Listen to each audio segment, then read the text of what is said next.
ರಾಜ್ಯದಲ್ಲಿ ಕೊರೋನಾಗೆ ಇಂದು ಇಬ್ಬರು ಬಲಿ, 74 ಮಂದಿಗೆ ಪಾಸಿಟಿವ್. ಬೆಂಗಳೂರು: ರಾಜ್ಯದಲ್ಲಿ ಕೋವಿಡ್ ವ್ಯವಕಲನ 19 ಪ್ರಕರಣಗಳ ಸಂಖ್ಯೆ ದಿನದಿಂದ ದಿನಕ್ಕೆ ಹೆಚ್ಚಾಗುತ್ತಿದ್ದು, ಮಂಗಳವಾರ ಕೊರೋನಾದಿಂದ ಇಬ್ಬರು ಮೃತಪಟ್ಟಿದ್ದಾರೆ ಮತ್ತು 74 ಮಂದಿಗೆ ಪಾಸಿಟಿವ್ ದೃಢಪಟ್ಟಿದೆ. ಇದರೊಂದಿಗೆ ರಾಜ್ಯದಲ್ಲಿ ಸಕ್ರಿಯ ಪ್ರಕರಣಗಳ ಸಂಖ್ಯೆ 464ಕ್ಕೆ ಏರಿಕೆಯಾಗಿದೆ.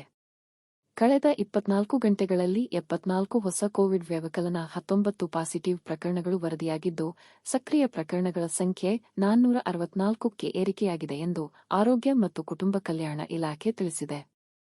ಇಂದು ರಾಜ್ಯದಲ್ಲಿ 403 ಕೋವಿಡ್ ಪರೀಕ್ಷೆ ನಡೆಸಲಾಗಿದೆ. ಪಾಸಿಟಿವ್ ಪ್ರಮಾಣ ಶೇ.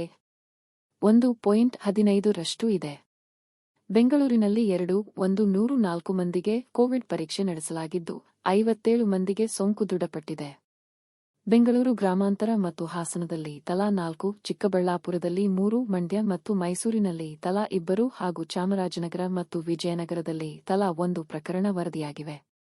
ಸೋಂಕಿತರಲ್ಲಿ 423 ಮಂದಿ ಮನೆ ಆರೈಕೆಗೆ ಒಳಗಾದರೆ, 41 ಮಂದಿಗೆ ಆಸ್ಪತ್ರೆಗಳಲ್ಲಿ ಚಿಕಿತ್ಸೆ ನೀಡಲಾಗುತ್ತಿದೆ.